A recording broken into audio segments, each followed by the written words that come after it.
This is 5 on your side at 6. Focused on you. We start with breaking news at 6. Several people hurt after this multi-car crash at Broadway and Humboldt in St. Louis. At least 2 people are critically hurt. Here's a look at the scene. This happened about 2 hours ago. We're told a person was trapped and had to be extricated. Also tonight, a former youth umpire arrested for inappropriate sexual contact with 2 teenagers. Now police warn there could be more victims. Thank you for joining us. I'm Ann Allred. Crestwood police are asking any additional victims to come forward. 5 on your side's Holden Kerwicki spoke with investigators this afternoon and has the very latest on this case. Holden. Well, and Crestwood police recently arrested this man, Zachary Barbeau, with 11 counts of sex crimes. Barbeau is currently in the St. Louis County Jail facing a $500,000 bond as investigators turn their attention to victims who they believe have yet to come forward. These ball fields are supposed to be a safe place for kids. You trust adults will take care of children. However, Sergeant James Jones with the Crestwood Police Department recently received a disturbing report. Back in June of this year, we were contacted by a female and her mom that said that she had been sexually assaulted. That investigation led police to this man, Zachary Barbeau, who they believe used his position as an umpire at the Afton Athletic Association to prey on multiple teens. Through that, they began a conversation which led to Snapchat contact back and forth, to led in person. Barbeau has since been arrested and currently faces 11 charges, including counts of sodomy and sexual molestation. But Sergeant Jones is concerned there may be more victims throughout the St. Louis area. We are already receiving phone calls on other incidents and his propensity and other things. So we are looking into those now. And I encourage anyone to speak to their children if they've had any contact with him to see if there's any contact. If so, please give us a call. While Sergeant Jones acknowledges that conversation can be difficult to have with a child, he says it's an important part of being a protective parent. Doesn't matter if it's him or someone else, just contact your kids and keep that line of communication open so that we can keep our kids safe. The Afton Athletic Association released a statement about an hour ago acknowledging Barbeau's arrest, adding that he has been terminated and barred from the premises.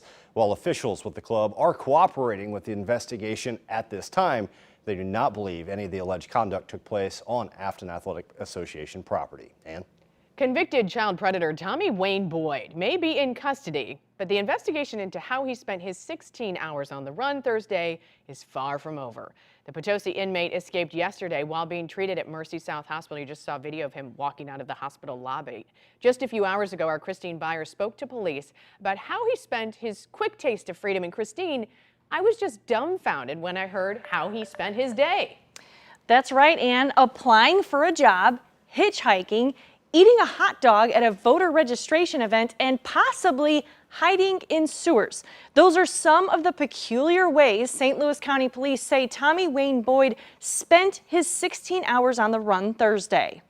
It began at about 4 a.m. Thursday when state and local law enforcement sources tell me 45-year-old convicted child predator Tommy Wayne Boyd stole a handcuff key from one of 2 guards who were supposed to be watching him at Mercy South Hospital. The sources tell me the guard fell asleep while the other one went to the bathroom. Boyd then stole the guard's jacket and walked out.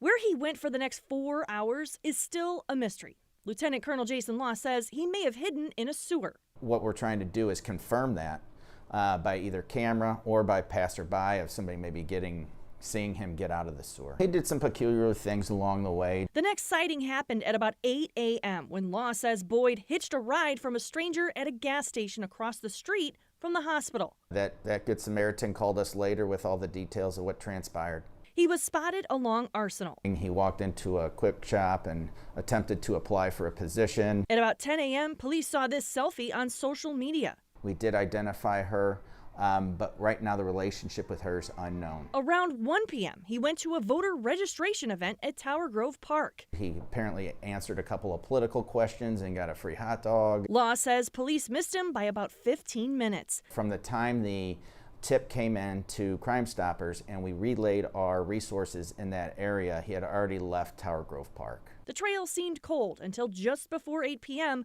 when a woman called police saying she was following Boyd as he was walking in Shrewsbury. They arrested him at Deerbergs. What he was in prison for is a very serious crime, and we want to make sure if there's any victims out there that they contact the St. Louis County Police and let us know their story.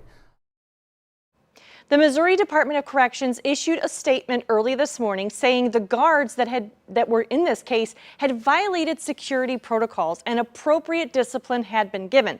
Then, about 1 p.m., corrections officials confirmed neither guard works for the state anymore. For more information on the additional charges Boyd is now facing, check out my story under the As Seen on TV section of KSDK.com. Thank you, Christine. Some spots in our area are seeing rain tonight. Chief Meteorologist Scott Connell is tracking that in the Weather First forecast. We need a lot of places to see quite a bit of rain. You know, and it's been really limited. Some spots have been drenched this afternoon into this evening. The rain's starting to let up right now. That's looking over into Belleville, where you're almost starting to get a little hint at the sun, preparing for sunset within the next hours. The clouds are beginning to break up. Roads are still wet there, even though the rain is mostly letting up. We have the larger area of showers and even some thunderstorms off to the east of St. Louis, but over the last hour, really diminishing here. A couple of little cells still just north of Waterloo and down towards Fayetteville in Illinois. A few more farther to the south are falling apart as well. Here's the lowdown. If you have plans taking you out to high school football games this evening, this downward trend in the showers will continue. Partly to mostly cloudy. Rather pleasant, though, as temperatures drop back into the 70s, even some 60s by 10 o'clock tonight. See you in a few minutes with the weekend rain chances. A Belleville Marine killed in a training exercise last month is being remembered tonight in her hometown. A visitation service is being held right now for U.S. Marine Corps Captain Eleanor LeBeau Cook at the George Renner and Sons Funeral Home. Her funeral will be held tomorrow at 10:30 at St. Peter's Cathedral Catholic Church in Belleville. Cook was one of 3 U.S. service members killed in a crash in Australia in August. Tonight, the GM plant in Wentzville is no longer one of 3 on strike. It is one of 41 on strike. The United Auto Workers Union announced the strike expansion this morning. 5 on your side's Tracy Hinson was at the UAW hall in Wentzville shortly after that news broke, and she spoke with Local 2250's president. We're just asking for our fair share. So for them to not be willing to negotiate on some of the stances, it does kind of surprise me. I've been here 20 years, over 20 years in this with General Motors, and I have not seen this kind of negotiations before. In a live address, UAW President Shawn Fain shed a little light on how negotiations are going. Right now, we think we can get there. Stellantis and GM in particular are going to need some serious pushing. And that push is here. All of the parts distribution facilities at General Motors and Stellantis are being called to stand up and strike. Noticeably, Ford is off that list. The UAW says they've been the only automaker to come to the table and compromise. According to the UAW, negotiations aren't the same over at GM and Stellantis. Both companies are still offering a deficient cost of living allowance that is projected to provide 0 increases over the next 4 years. Both of those companies have rejected all of our job security proposals. Both GM and Stellantis have rejected our profit-sharing proposals. And both companies have rejected our proposals to convert temps. With so many no's, you would think morale would be low, but they're in pretty good spirits. What helped today was union members from around the state showed up to show their support. Sheet metal workers, Local 36. Proud member of Local 178 out of Springfield, Missouri. Kansas City, Ford, United Auto Workers, 249. UAW President Fain invited any supporters of the cause, union or not, to join any picket line across the U.S. Tracy Hinson, 5 on your side. None of the additional 38 plants announced today are in our area. Auto workers want a 40% wage increase over the length of the proposed contract. They want a 32-hour work week and traditional pensions. The companies say they cannot afford to meet the union demands because they need to invest profits in a costly transition from gas-powered to electric cars. 10 years after closing its doors, Jamestown Mall will be torn down. How long the demolition process is expected to take.